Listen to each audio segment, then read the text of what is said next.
Are we seeing a new England, a better England, a more stable England? Ever since the Six Nations started, we've seen Maro Itoje come in as captain, and he's made a real big change. England look fierce. They have passion.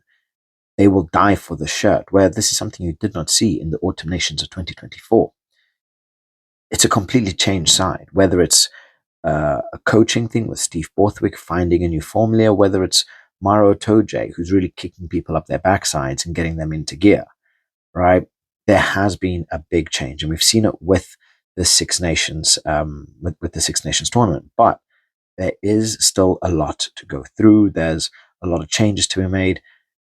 England need to become more solid, especially in their defense. So let's go through a couple of stats in terms of the Six Nations and see how they are potentially improving and potentially becoming a better side. So right now, we've had a lot change from that France game, with Marcus Smith being changed to 15, Finn Smith coming in. England look a much better side with having that in place. Obviously, there's a big Northampton Saints like mold going on there in terms of the backs, but Marcus is given a lot more freedom at 15, and his kicking range is perfect for it.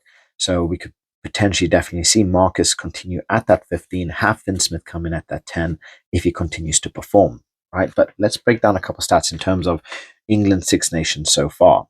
So right now, England lead the list, and this is a big one. They lead the list with tackles missed, right?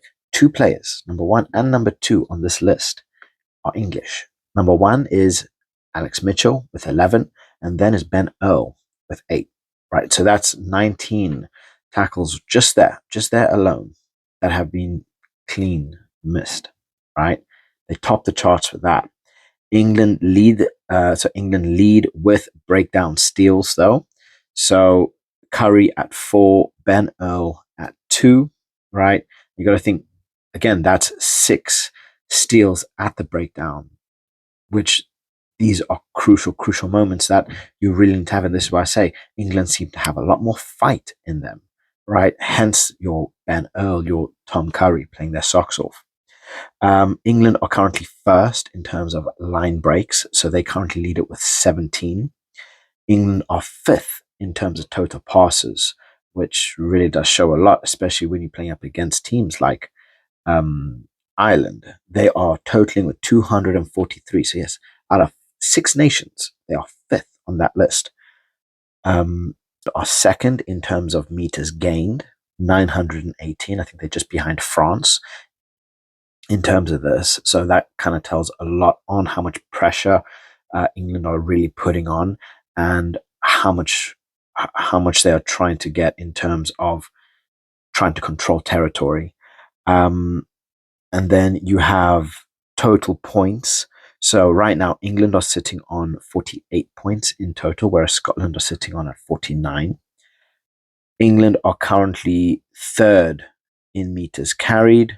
They are third in goal kicking percentage, which is 66.67 in terms of that.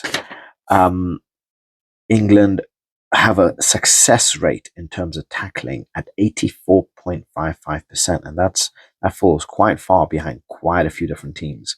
They are currently first in terms of they're second in terms of scrum win percentages, which is 85.71. And funny enough, a weird one is England are only second behind Wales, which have something like a 90% scrum win percentage, which is absolutely ridiculous. We are seeing a much more intense, a much more heavy hitting England side that are progressing. I'm not saying that they are the best in the world. I'm not saying, oh, they will beat us. They are progressing much better than what they did up against a lot of the teams in the Six Nations. Now, obviously, through the year, it's going to be a big test. Scotland right now is going to put a very big test up against England, whereas a lot of these stats, Scotland do tend to fall just ever so slightly better in quite a few of these categories, where England, they some of them they're sitting 2, 3, 4th, which kind of is where on a general scale you kind of expect them to be. You're not expecting them to top every single chart. But then again, neither does Ireland and neither does France. So every team has its up and downs. But England, with the stats shown, it shows that England are truly pressing. They are jackling a lot. They're trying to steal the ball, right? They trying to go for as many meters as possible. Having someone like Marcus Smith, who's really putting a lot of pressure on his kicking, on his creative plays. You have players like your Tom Curry, who's gaining meters. You have players again like Ben Earl. We've just seen Tom Willis. I believe he's starting for England up against Scotland. There is a lot. There's a lot going on here, but a glaring sign is their tackle percentages, right? They're at 84.55% in terms of tackling percentages. Now, in a general aspect, you think, oh, 84% of tackles have been made. That's a pretty high result. In terms of rugby, no, it's not. You look at missed tackles, they are head and shoulders above the rest with Alex Mitchell and Ben Earl, right? But again, where England lack in something, they make in something else. So something is happening with England. They are definitely becoming a stronger side. The cogs are in motion. The first thing was replacing this Genge with Maro Itoje. We've seen an immediate change in relation to that. We've seen players like Finn Smith coming in. I'm hoping to see a player like Henry Pollock come in as well, but only time will tell in terms of that one. But something is happening here, and it's big.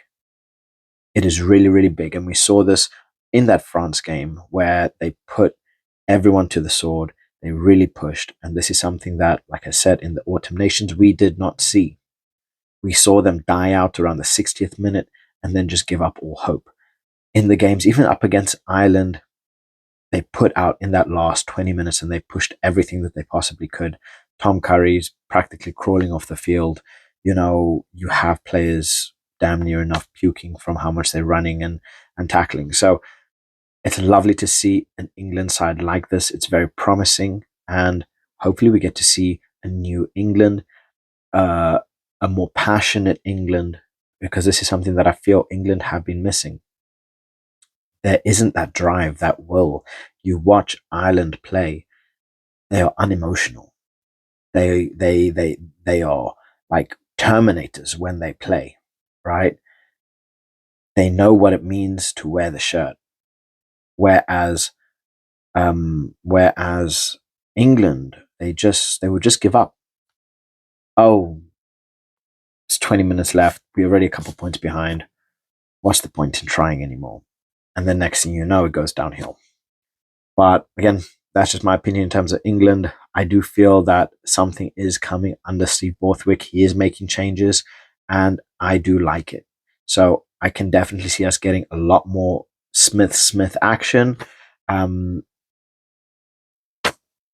time will tell on how well that plays out. But having the likes of Marcus Smith and Finn Smith working together, it seems like they have a pretty good relationship. They understand each other very well, and they have a good balance where Finn Smith likes to bring others in, where Marcus Smith likes to make things happen. I think it's going to provide a very nice balance in terms of both of them. So let me know what you guys think in the comment section below. I want to hear what you guys' thoughts are, and catch you guys in the next one. Bye.